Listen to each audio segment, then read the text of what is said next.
Government of India ने जो उन्होंने 2019 में जो तबाही की जम्मू कश्मीर के जो कॉन्स्टिट्यूशनल राइट्स को लेके जो सबवर्शन किया, उस सिलसिले में उन्होंने थोड़ा सा करेक्शन करने की कोशिश की और इसकी शुरुआत उन्होंने लद्दाख से की है। और मैं कहती हूँ लद्दाख के लोग, चाहे लेह हैं या करगिल के जो लोग हैं, जो वहाँ की लीडरशिप है, वो कोई MLAs नहीं है, कोई चीफ मिनिस्टर नहीं है, बल्कि वो वहाँ की जो लोकल लीडरशिप है, उन्होंने मिलजुल के अपने रीजनल इंटरेस्ट से ऊपर उठ के, अपने रिलीजियस इंटरेस्ट से ऊपर उठ के एक यकजहती कायम करके नेगोशिएशन किए। मेरे ख्याल में 20 या 22 उनके साथ राउंड ऑफ टॉक्स हुए और कुछ ना कुछ हासिल किया। तो इसके लिए मैं कहती हूँ वो मुबारकबाद के हकदार हैं कि उन्होंने इसको लगातार चालू रखा है। एक बार फेल हुए, दोबारा बात की, तीसरी बार बात की और कुछ ना कुछ अपनी जॉब सिक्योरिटी, लैंड सिक्योरिटी कुछ ना कुछ हासिल की। मैंने भी एक छोटी सी कोशिश की थी, जैसे आपको याद है जब मैंने PhD के लिए एक कोशिश की थी, बनाया था PhD, जिसमें BJP को छोड़ के तकरीबन जम्मू कश्मीर की तमाम जमातें थी, यहाँ तक कि शिवसेना की जमात भी उसमें शामिल हो गई थी, कि जो हमारी कॉन्स्टिट्यूशनल गारंटीज है, जो हमारे पास 370 था, उसको किस तरह हम दोबारा रेस्टोर कर सकें, एक इंगेजमेंट का प्रोसेस शुरू कर सकें गवर्नमेंट ऑफ इंडिया के साथ। हमने शुरुआत की थी, पर I don't want to go into that कि उसका क्या हाल किया गया, उसके साथ क्या किया गया। तो अब मुझे इस चीज का जो है, जहां खुशी है वहां अफसोस इस बात का है कि जो बर्बादी, जो तबाही 2019 में की गई, उसमें लद्दाख का तो किसी न किसी हद तक उन्होंने इजाला किया। मैं उम्मीद करती हूँ कि जो उन्होंने एश्योरेंस दी हैं उसके ऊपर वो इम्प्लीमेंटेशन होगा। ये खाली जुमला नहीं होगा, बल्कि उस पर बाज़ाब्ता कार्रवाई होगी। आपको मालूम है, आप जानते हैं कि PDP का हमेशा ये मान रहा है कि engagement is the only way out. और 2002 में जब हमारी सरकार बनी, तब से लेके जहां तक भी हमसे हो सका हमने इंगेजमेंट की। चाहे वाजपेयी जी थे, डॉक्टर मनमोहन सिंह के थे, उस वक्त हुर्रियत के साथ इंगेजमेंट हो गई। उसके बाद 2014 में आपको मालूम है कि जब मुफ्ती साहब यहाँ जलसा था मोदी जी का, तो वहां भी उन्होंने वही बात की, जिसकी वजह से मोदी जी जो है उन्होंने दूसरे तरीके से रिएक्ट किया। और जब मेरी सरकार बनी और यहाँ पथराव पीक पे था, और मतलब आपको शायद याद होगा कितने पुलिस स्टेशंस पे हमला हुआ, कितने आर्मी कैंप्स पे हमला हो रहा था। पर उस वक्त भी एज चीफ मिनिस्टर मैंने भी लेटर लिखा सेपरेटिस्ट को एंगेजमेंट के लिए। दिल्ली से बहुत बड़ा डेलीगेशन आया, जिसमें अरुण जेटली जैसे सीनियर लीडर थे, होम मिनिस्टर थे, बाकी पार्टीज के बड़े बड़े सीनियर लीडर थे, खरगे साहब थे, गुलाम नबी आजाद साहब थे, ओवैसी थे, रामविलास पासवान थे, सीताराम येचुरी थे, यानी सब आए और उस वक्त भी इंगेजमेंट की कोशिश की गई। पर बदकिस्मती से जो बिहेवियर आज BJP का है, उस वक्त सेपरेटिस्ट का वही बिहेवियर था। इंटरलॉक्यूटर अपॉइंट हुए हमारे टाइम में यहाँ बातचीत के लिए। मेरे कहने का मकसद ये है कि कितनी बड़ी ताकत क्यों ना हो, दोनों तरफ से इंगेजमेंट के बगैर कोई चारा नहीं है, और उसमें एक कंसिस्टेंसी होनी चाहिए। और अनफॉर्चुनेटली जो आज की सरकार है, जिनको यहाँ के लोगों ने, और ये दिल्ली को भी समझना चाहिए कि इतनी बड़ी परसेंटेज लोगों की जो वोट डालने के लिए है, जो पहले बाइकआउट करते थे, जो कभी वोट नहीं डाला था, उन्होंने वोट डाला ये सोच के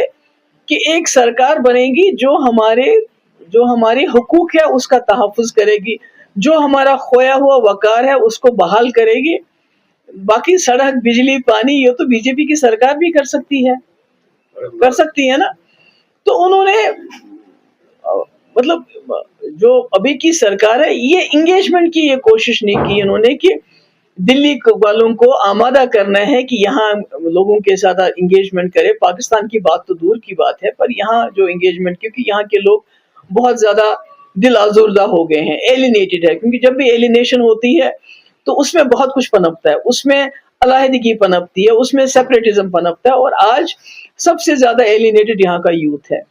तो मुझे लगता है कि दिल्ली को सोचना चाहिए, जिस तरह उन्होंने लद्दाख के लोगों के साथ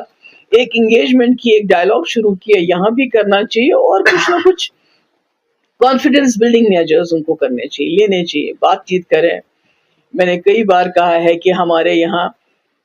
خود وہ کہتے ہیں کہ ملیٹنسی زیرو ہے، ایل جی صاحب روز کہتے ہیں، ڈی جی صاحب روز کہتے ہیں، مگر اس کے باوجود آپ کو معلوم ہے کچھ مہینے پہلے گاندربل میں ایک جوان کو رشید مغل کو پکڑ کے لے گئے، اس کو مار دیا، ملیٹنٹ بتایا گیا. ابھی کچھ دن پہلے یہاں کھل نور آباد میں ایک جوان کو جو محمد جہانگیر ہے اس کو آر کیمپ لے کے اٹھا گیا اور کسی کیو میں اس کو دھکیلا، کہا یہاں ملیٹنٹ ہے، تو وہاں بالو تھا، بالو نے اس کو نوچ کھایا آج اس کیمپس میں. اس کا مطلب یہ ہے کہ شاید اب آرمی جو ہے، سیکورٹی فورسز جو ہیں، ان کو یہاں ملیٹنسی کے لڑنے کے لیے کوئی وجہ نہیں، کیونکہ ملیٹنسی ختم ہو چکی ہے، تو ان کو سویلین ایریا سے نکال کے بیرکس میں واپس بھیج دیں. جو ابھی دیکھیے انجینئر رشید صاحب کے والد گزر گئے، ان کو بڑی مشکل سے موقع ملا وہاں جانے کا. کتنے ایسے لوگ ہیں جو جیلوں میں ہیں اور جن کے ماں باپ پیچھے سے وفات پا گئے، ان کو موقع نہیں ملا. جیلوں کے دروازے کھول دیں، کچھ تو کریں جس سے جموں کشمیر کے لوگوں پہ زخم پہ مرہم ہو جائے. تو میرا یہ کہنے کا مقصد ہے کہ جو یہاں کی سرکار ہے، یہ سڑک، بجلی، پانی یہ تو کوئی بھی سرکار دے سکتی ہے، اور یہ تو مفتی صاحب نے 6 سال کے وقت میں جتنے کام انہوں نے کیے، جتنے پل، جتنے یونیورسٹی، راستے کھولنا، مظفر آباد وغیرہ، مغل روڈ بنانا، 6 سال میں اتنا کام کیا، مگر اس کے باوجود بھی وہ کہتے تھے کہ جب تک مسئلہ کشمیر، جب تک انگیجمنٹ نہیں ہوگی جموں کشمیر کے لوگوں کے ساتھ، یہاں امن کو پوری طرح بحال کرنا مشکل ہے. تو آج بھی میں سمجھتی ہوں کہ نیشنل کانفرنس کی سرکار کو چاہیے، اور میں اس میں تو جتنی بھی جماعتیں ہیں میں ان کو دعوت دینا چاہتی ہوں کہ آئیے مل کے، جس طرح کرگل اور لیہ کے لوگوں نے اپنے تمام جو ان کے اختلافات ہیں ان کو الگ رکھ کے، چاہے مذہب کے نام پہ، چاہے ریجن کے نام پہ، ریلیجن کے نام پہ اکٹھے ہو گئے اور کچھ نہ کچھ انہوں نے حاصل کیا. تو ہم نے بھی یہ کوشش کی تھی، دوبارہ ہم کو کوشش کرنی چاہیے کہ ہم اکٹھے ہو جائیں، کیونکہ ہم نے دیکھا جو سرکار بنی 50 MLA ہیں راجیہ سبھا میں ہیں، ان کے لوگ لوک سبھا میں ہیں، تو اس کے باوجود they are not able to, وہ دلی کو آمادہ نہیں کر پاتے ہیں کہ آپ جموں کشمیر میں بھی وہی پروسیس شروع کر لیجئے بات چیت کا جو لداخ میں آپ نے کیا. میں کہتی ہوں شاید ہم مل جل کے جو ہم اکیلے حاصل نہیں کر سکے اب کر سکتے ہیں، کیونکہ اس کے بغیر کوئی چارہ نہیں. آپ نے دیکھا کہ پوری دنیا، خاص کر یہ جو